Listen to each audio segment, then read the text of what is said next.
यहां आते हैं और दिल खून के आंसू होता है जब हम बांग्लादेश को देखते हैं, जब श्रीलंका को देखते हैं, आपके भारत को देखते हैं, इंडिया को देखते हैं। मैं पिछले 2 दिन मेरे लिए बहुत मुश्किल थे कि आपका नंबर 140 है और भारत जो है वो 85 पे है 2 साल से, और साइज में आपसे 3 गुना ज्यादा बड़ा है। करप्शन वहां भी मौजूद है, लेकिन आपका डीएनए, आपकी आदात, आपकी हर चीज उनसे मिलती है। आप हर चीज में उनका मुकाबला करने की कोशिश करते हैं। उन्होंने S-400 लिया है, आप कहते हैं हम ड्रोन से उसको करेंगे। उन्होंने राफेल लिए हैं, आपको खैरात में चाइना ने आपको 4 जहाज दे दिए हैं। हर चीज का कंपैरिजन करते। करप्शन में क्यों नहीं करते आप? फॉरेन पॉलिसी में क्यों नहीं करते? जयशंकर ने जिस तरीके से आपकी इंडिया की फॉरेन पॉलिसी को जिस लेवल पे ले जा चुके हैं, डॉक्टर जयशंकर, हमारे कुरैशी साहब, हमारे जो हमारे मुर्शद बादशाह है, वो उसको कंपेयर क्यों नहीं करते? आप हर दूसरी चीज का कंपैरिजन भारत के साथ करते हैं, लेकिन इसमें क्यों नहीं करते? आप जीडीपी में करते हैं, आप महंगाई में, हर चीज का। हालांकि वो बिल्कुल एक टोपी ड्रामा आप दिखाते हैं लोगों को। आप उनके साथ उनकी आमदनी नहीं दिखाते, आप उनके साथ उनको डॉलर के रेट नहीं बताते, आप उनका सोशल सिस्टम, उनका कम्युनिटी सिस्टम, उनका सपोर्ट सिस्टम, वेलफेयर सिस्टम नहीं दिखाते। आपका इस वक्त, जो मैंने आपको शायद पहले भी 1-2 दफा अर्ज किया था, पहली जो हुकूमतें थी, मैं खुद मुतासरीन पीटीआई हूं, जो पहली 2 हुकूमतें थी उन पे करप्शन के चार्जेस थे, लेकिन इस हुकूमत के ऊपर करप्शन प्लस बेवकूफी, और अब तीसरी चीज लग रही है दहशतगर्दी। ये 3 चीजें, और मेरा ख्याल है ये बाई प्रोडक्ट है दहशतगर्दी। उसकी वजह यह है कि आप हर चीज के साथ कॉम्प्रोमाइज करते हैं, आप कमजोर हैं, आप तजर्बाकार नहीं हैं, आपने इंपोर्टेड बच्चे इकट्ठे किए हैं, और आप अभी तक गवर्नमेंट सीख रहे हैं। आपको जिस तरह खान साहब ने कहा कि हम अगले 5 साल भी लगाएंगे, अगला टर्म आप खान साहब आए तो आपका नंबर 180 होगा, 140 नहीं होगा।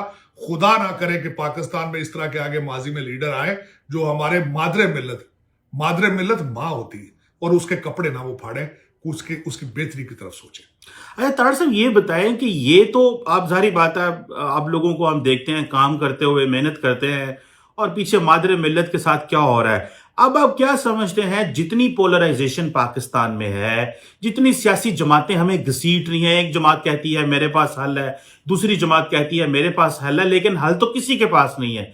क्या ये वक्त आ नहीं गया कि एक नेशनल लेवल पे एक सोच हो जिसमें सारी कौम और मुल्क इकट्ठा हो? ये ना हो कि हम एक जमात को सपोर्ट करें और मुल्क जो है वो पीछे रह जाए। एक जमातों और लीडर्स और इंडिविजुअल अप्रोच ने इस मुल्क को जो ब्लीड किया है, जो एक शख्स की अप्रोच है उसने इस मुल्क को ब्लीड किया है। क्या कोई इस तरह का मैकेनिज्म नहीं हो सकता तारड़ साहब, जिसमें सारी नेशनल लीडरशिप सोच के मिल के बैठे और इस तरह के चैलेंजेस को देखे, जिसमें आप देखें नरेंद्र मोदी ने पूरी दुनिया में जाके जिस तरह एक, वो कहते हैं ना कि इंडियन अवाम को कॉन्फिडेंस दिया है। हमारे प्राइम मिनिस्टर जाते हैं तो वो सिर्फ अपनी बात करते हैं, बाकियों को वो गाली देते हैं। वो जाते हैं तो वो इंडिया की बात करते हैं, ये जाते हैं तो सिर्फ पीटीआई की बात करते हैं। इस तरह बाकी सियासी जमातें भी हैं। तो क्या ये नहीं करना चाहिए कि एक कौम को इकट्ठे होकर एक कौम की बात की जाए और सारी लीडरशिप इकट्ठी होकर मुल्क को अपलिफ्ट करे?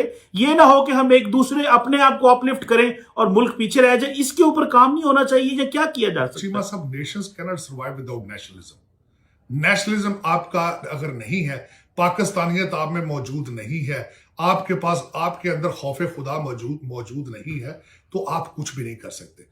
अब मैं थोड़ा सा ये बताना चाहूंगा, आपने वो जो बिल्कुल मेरे दिल की बात की, खान साहब ने यहाँ बहुत बड़ा जलसा किया वाशिंगटन डीसी में, लेकिन उसके अंदर आके खान साहब कह गए कि मैं जाते ही नवाज शरीफ से एयर कंडीशनर लूंगा।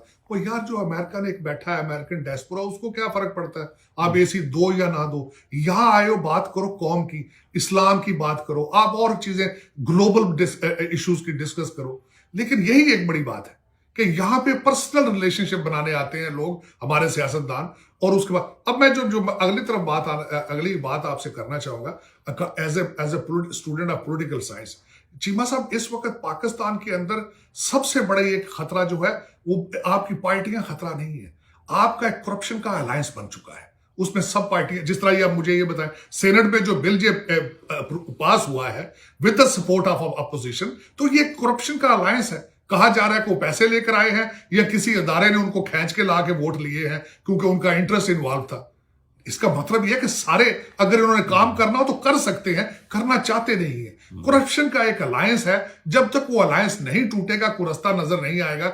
लेकिन मैंने जब ये कल आपका स्टेट बैंक ऑफ पाकिस्तान का जो बिल जब मैंने पढ़ा है, तो खुदार आप ये सोचें कि आपके सी पैक के बिल को जिस तरीके से नैब से आपने उसको इम्यूनिटी दी थी, उसको चीजों से बचाया था, अब इसको बचाया है। आप बारी बारी सारे अदारों को करप्शन के लाइसेंस दे रहे हैं, लेकिन ये सारी चीजें कहां जा रही हैं? ये एक डिक्टेटरशिप, एक डिक्टेटर जो हो, ये बिल्कुल एग्जैक्टली उसी साइड पे लेके जा रहा है कि क्योंकि ये system is going to collapse by the corruption, और उसके बाद कोई बंदा दूसरा आएगा, डिक्टेटर आएगा, वो ही इस चीज को फिक्स करेगा। अगर वो सिंसियर हुआ, अगर वो पाकिस्तानी हुआ, पाकिस्तान के अंदर उसके बच्चे पढ़ते हुए, पाकिस्तान के साथ उसकी जिंदगी मौत होगी, तो वही सोल्यूशन देगा। ये इंपॉर्टेंट लोगों का तजर्बे आपने, चीमा साहब, आपने सदारती निजाम का तजर्बे कर लिए, आपने मार्शल लॉ का तजर्बे कर लिए, आपने निजाम मुस्तफा के नारे लगा लिए, आपने बगैर जमाती पे इलेक्शन करा लिए, आपने अबूरी गवर्नमेंटें बना ली। अब हर सिस्टम आप आजमा चुके हैं, लेकिन चेहरे बदलते हैं, खानदान वही है। इनका एक करप्शन का अलायंस है, उसके सारे हिस्से हैं, मिलके करते हैं। इनमें सिर्फ दो चीजें इस वक्त नहीं है, ना कौमियत है, नेशनलिज्म है, ना खौफ खुदा है। लेकिन ये मैं तो एज ए पाकिस्तानी अमेरिकन कहते मायूसी गुनाह है, लेकिन कई दफा मायूस होता हूं कि वो मर्दे मोमन मर्दे हक कहां से आएगा? वो पाकिस्तान के अंदर से ही आना है। बाहर से जो लोग लेके आप जाते हैं वो तो लंदन बेस होते हैं, कनाडा बेस होते हैं, वो तो वापस आ जाएंगे। इस वक्त जिस तरह कई तैयारियां कर रहे हैं, निकलने वाले बारी बारी अब निकलेंगे सारे तंग गली से होके। लेकिन ये कि अब मैं खुद इस वक्त कई दफा ना उम्मीद हो जाता हूं कि कौन हमें वो वैक्यूम लीडरशिप कौन प्रोवाइड करेगा। वो हमें इस करप्शन से, बेरा रवि से, बददियानती से, बेईमानी से हमें निजात कौन लीड करेगा? हमें इस ओपन क्वेश्चन मार्क। लेकिन तारड़ साहब, नया पाकिस्तान ने कानून पास किया जिसमें स्टेट बैंक ऑफ पाकिस्तान जो है वो पाकिस्तानियों को रिस्पॉन्सिबल ही नहीं है, और वो तो वाकई ही स्टेट बैंक के जो गवर्नर है वो वाइसराय हैं। तारड़ साहब, क्या ये पाकिस्तान के जो सॉवरेनिटी को लॉस, तो टेरिटोरियल हमने सुना, लेकिन अब तो फाइनेंशियल भी होना शुरू हो गया है। आप इसको किस तरह देखते हैं और इसकी ग्लोबल इंप्लीकेशंस क्या हो सकती हैं? चीमा साहब, सबसे पहले ये देखें इसको कि ये कल जो एक ड्रामा किया गया सेनेट के अंदर, मैं समझता हूं कि हर पाकिस्तानी के लिए वो एक इबरतनाक स्टोरी है। किस तरीके से इन हालात में, जब एक मेरा पाकिस्तान ऑलमोस्ट बैंकरप्सी के कॉर्नर पे खड़ा है, जिस तरीके से एक ड्रामा नेशनल असेंबली में किया गया इस बिल के खिलाफ, और उस वक्त जो फाइनेंस मिनिस्टर के खिलाफ जिस तरीके से अपोजिशन ने खड़े होके कापियां एक दूसरे के ऊपर फेंकी इस बिल की, और उन्होंने कहा कि आप IMF, आप स्टेट बैंक जो है वो IMF को बेच रहे हैं, पाकिस्तान बेच रहे हैं। और आज उसी अपोजिशन ने, जिनको सेनेट के अंदर अक्सरियत हासिल है, किस टेक्निकल तरीके से उन्होंने जाके वो वोट डाले और उन्होंने वो बिल पास करवाया। मुझे इस वक्त जो आपकी इंसाफ की तहरीक है उन पे गिला नहीं है, मुझे गिला है जो वीक अपोजिशन है, जो अवाम के सामने खड़ी होती है तो एक और चेहरे के साथ, लेकिन अंदर से जब आके बैठते हैं तो या तो फाइनेंशियल इंटरेस्ट या किसी और दूसरे इदारे के साथ मिलकर आके, जिस तरीके से मैं समझता हूं पाकिस्तान के खिलाफ एक साजिश की गई है, जिस तरीके से ये IMF का बिल जो है वो पास कराया है। अब मैं इसमें थोड़े से उस बिल के जो मेरी नजर से वो बिल गुजरा है उसके कुछ पॉइंट जो है वो आपके सामने रखना चाहूंगा। एक तो उस बिल के जरिए governor state bank of Pakistan का 3 साल का जो अरसा उनकी मुद्दे मियाद है उसको बढ़ा के 5 साल कर दिया गया।